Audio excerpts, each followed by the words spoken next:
Welcome to the Texas Truck Channel, and today we're going to do a quick walk around of this bad boy behind me here. We're going to get on the road and drive it and let you know what we think about it. This is the all-new Toyota Land Cruiser 300 series. Right, Brian? I don't think it's right. I'm sorry. It's the Lexus LX340 because that's the size of the engine that's in here. No. It's a 600. I don't know why, but I'm sorry. It's the LX600 because it has to be more than the previous version, which was the LX570. So there you go. I'm going to hand the camera off to Brian here. Let's do this. I'm going to do a quick walk around. So let's start right here with the grill, Brian. This is what I want to talk about because this is the F Sport version of the LX600, which means we get, well, a bunch of black space here. Best part though is we don't have all those horizontal lines that are on the other normal versions that look awful because they get bigger as they go down and it looks really weird. Yeah, the catfish is not present here. This is kind of hides the big nose. That's not as noticeable, and like that a lot. So it's got all your normal Lexus stuff that you would expect. You got all the safety stuff. You got the radar cruise control, all that fun stuff. You don't have the best approach angles here, but we'll have another off-road video later. We'll see if it actually get up our hill, but stay tuned for that video. Let's continue around. Before I get too far around the side, I want to talk about this hood. It's got twin power bulges, I guess for each turbo, Brian. I guess what that's for. But it's kind of funny when you're driving because you see this big dip in here, and that's a lot of work on that sheet metal. So whoever's stamping that out is doing a really good job. I've also noticed, Craig, sometimes this part does this little flex there. Yeah. Now I will say, not much though. They did lighten the LX600 up, or the 300 series Land Cruiser compared to the 200 series. This is aluminum. This is aluminum. The door's aluminum. We'll get to a steel part here in a minute, but there's a lot more aluminum on here than there used to be. So that's impressive. That's pretty interesting. You know it's an F Sport because it's got an F Sport badge. Performance-wise, no, it doesn't really do anything except no, wait. These guys. Well, yeah, you get 22s, but you can get 22s on the other bad boys. It looks sporty. You do get, these are 265 50 22s. Yes, that's right, 22s. You have no sidewall. It does ride okay for 22s, but it does crash a little more than we'd prefer. There is an option for 18s on this LX600. That's what I would want. So let's continue down the side here. You get a running board that is not powered or doesn't go in and out. It's kind of surprising for this expensive of a model. Makes me wonder about approach a little bit, or breakover. Yeah, breakover is going to be an issue, but we'll get to that. Again, we get aluminum, and then you finally get steel. This is the only steel panel on this bad boy. That's where you get that. However, though, I want to point out that this is really a 300 series Land Cruiser, and this is the only closest we're going to get to on the U.S. soil, other than the Sequoia. But this is the exact same thing as the LC300 in other markets. One of the reasons you know that is because it's built in Japan. This is an actual J-spec SUV. The Sequoia is built in San Antonio. This one's built in Japan at the specialized plant where only Land Cruisers are built. That's pretty neat. Continuing on the theme of Land Cruiser and robustness, this paint is actually 20% thicker than it is on most other Lexus models. I kid you not, and it's mostly clear coat, and that's because they built it for the Middle East markets, and I don't know, I guess there's a lot of things going on there. Gotta keep that dust off. Yeah, gotta keep that dust off. Departure angle, that's okay. It's not bad considering there's a spare tire under there. We'll see if that affects off-road again later, but you get all your sensors for backup, all that fun stuff. Again, it's an LX600. Don't know why it's not a 340 because it used to be based on the engine size, or why it's not a 6-liter. That'd be fun too. Yeah, that'd be fun too. With that, let's get under the hood. I want to talk about some stuff going on there real quick. Let's get under the hood and see what's underneath here. Lexus wants you to think that's a 3.5 liter, but it's actually a 3.4 liter twin turbo. We'll get into some specific details in our shop segment coming up, but stay tuned for another video there. But here's what you need to know. It makes 409 horsepower and 479 pound-feet of torque, and it's buttery smooth. That's what you need to know. Now, let's hand it off to Brian. Let's do the interior. Okay, all right, you're up. Time for interior. All right, boys and girls, let's come to the business end. And one of my favorite things are the seats. I think Craig agrees with me on that. These are red and black, which makes them look sporty and a little cheaper than the truck is. They do make a beautiful saddle leather here that is just epic on other trim levels. Looks like an 87 Ford Tempo. I don't think it's that bad. Oh. But it is very, very comfortable. They are heated and cooled. And here's the most important part, Craig. This lumbar on the front, it's adjustable. Oh, yeah. So if you're different sizes and you're on a highway run, you can take a nap on this thing. It's phenomenal. But don't sleep while you're driving. Don't sleep while you're driving. Yeah. And all right, let's hop in and check this thing out. By the way, we got some weather coming in. This might be interesting. I really want to hit up the redesigned interior. This is the first modern Lexus that I've been in that doesn't feel behind out the gate. It feels current and modern. It's not cutting edge, but it's to today's timing and it's sharp. And it shares the infotainment with the Tundra, which we like a lot.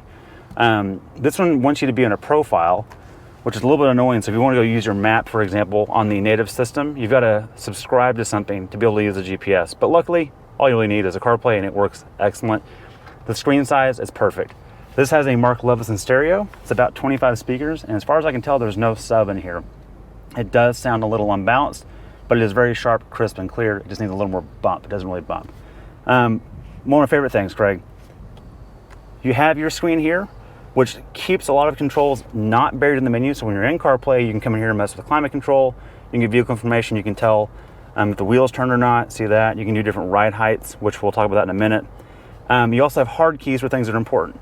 You've got your temperature controls. You've got your toggle between multi-train select and drive modes. You got to jump between these to pick different drive modes. And then your crawl control and hill descent control are there. Most importantly, Craig, this guy right here.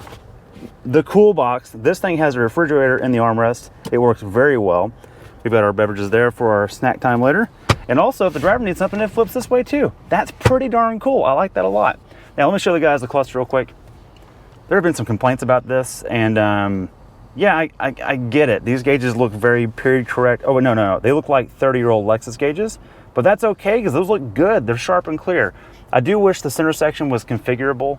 The gauges change slightly for different drive modes, the TAC, and that's about it. But with all that covered, let's jump to the back seat and see what we got going on there. All right, Craig, let me jump in here behind myself. Nope, can't have anything in the back seat. Nope, there we go. Okay, so there's plenty of headroom, which is nice. No complaints there. The seat is a bit far back for me, but that's me behind myself. I do love you have a center armrest and you have cup holders, man. That works out great. Center in the rear. These are both ventilated and heated, just like a Kia Telluride. That's pretty awesome with the twin USB-Cs. Really minor complaints back here. If someone wasn't Sasquatch in the front, no issue. Quiet and comfortable for sure. Let's check the third row.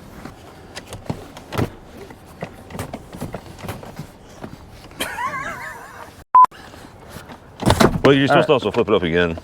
Yeah, I'm trying to figure that out. I don't know. On camera, it's gonna be terrible. All right, hey, here's the third row. So for reference, that's the third row right there. You do have buttons to flip them down. These are not one touch. You got to press and hold them to go up and down. But adults can sit back here with reasonable comfort. I wouldn't go cross country, but across town, going to dinner, no problem. Let's check out the rear storage.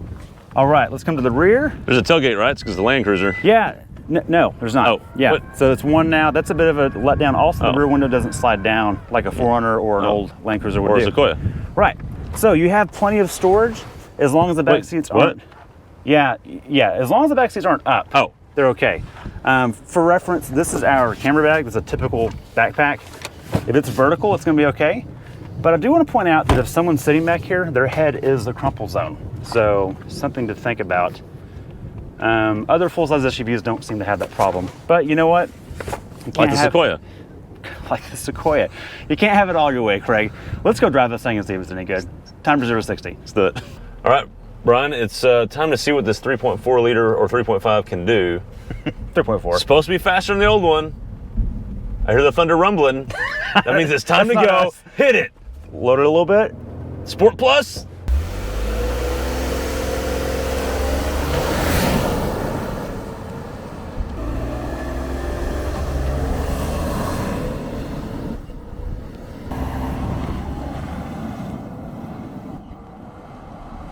Let's go. Yeah. Let it shift on its own. No fake engine noise. Thank goodness. And 60 and 6.47. Wow. That's not bad. Aluminum's paying off. So 8th mile and 9.61. That's pretty good. For the big For boat a house? SUV. Yes, I'm that's pretty good. impressed. Okay. So, okay, impressive. Yeah. For what it is. Totally. Not the fastest, but not the slowest. Now look. We joked with this a minute ago. Mm-hmm. This is a house first and a sports car never. It's right. okay. That's okay Yeah. for the wall a little bit. Let's get into shocks. Yeah. Okay, so this thing has adjustable ride height. It is not air ride. It uses hydraulic shock absorbers. Which they've had since The dawn of time. since the 100 series. 100 series. Yep. Which, you know, much like air ride, when it faults eventually, you may just rip it out and go to coils. You might. You might, because it's not like it's cheaper than air ride to fix, No. but it is known to be more reliable than air ride. Right, less likely to fault, but at some point they all do. It will at some point, yeah. And that's cool, and I find it to be very quick to actuate. It raises and lowers very fast. I like that a lot. Yes, this particular 300 series goes up and down way quicker than the previous generations did. Absolutely, yeah, totally. It's impressive. And I never hear a pump running either, which is nice. So it's really got the Lexus Quiet going on. Yeah. As far as that's concerned, because you have ABS, you do have adjustable dampers on every corner. So when you're in a drive mode, it will get stiffer or softer. And that helps. It does. In fact, I'm going to go back to comfort because I've noticed on my urban driving, which I do that loop, you do the rural route, it makes a big difference around town. No, it does make a difference. So in my neighborhood, which is like Baghdadi roads, comfort mode really does help. You can really tell. So my roads are so bad, I normally find myself trying to avoid things. In this, I put it in comfort mode and I just drive in my lane. I don't worry about it. You just go. The bumps don't jar me, even with 22. Even with 22s, that's where it's going to go next. Yeah. Which, look, I'll be honest, it never handles great, which it doesn't need to, but it does. At random, you feel it crash on on a city pothole, and I kind of go, man, that's where like the 18 would make a huge difference. Yeah, and the dampers can only do so much. So, but most of the time, you don't even notice it. Absolutely. Other than that, the 10-speed, we've driven this in the Tundra, we've driven this motor in the Tundra. It's not as fast a downshift as the Fords and GM's 10-speed, but it's less herky-jerky. It's not herky-jerky at all. You can never catch it out. And the upshifts are pretty sharp. It'll actually kick pretty good in the sport mode. So I still like its programming way more than what Ford's doing right now. Agreed. I also want to add that this is a Lexus, and it is really quiet. Very quiet. In fact, if you you can see how thick the glass is. You put your finger on and put something else on the other side, and you're like, it is thick. It's thick. We should almost measure it. It's that thick. We need calipers on that. But yeah, but which that adds up to it's pretty quiet in here. Right. It really is. I've actually had some business calls on this where people didn't know I was driving. Right. That's how quiet this thing is. Right. So if you're a businessman, that's who this car's for, maybe. It really is. If you're a businessman who is trying to sneak out of the office early, but you can still take a phone call, they don't know you're out of the office. Oh, that's a good hack. Or the businessman that wants to go camping and overlanding. In theory, this can do that. In all seriousness, this really is a serious off-roader. It's got some chops. Yeah. And on that point, we're going to wrap this video here. But stay tuned for our off-road assessment. We're going to run up the hill, and it's raining today. Let's find some freaking mud for this thing. Yes. Thanks for watching. See you next time.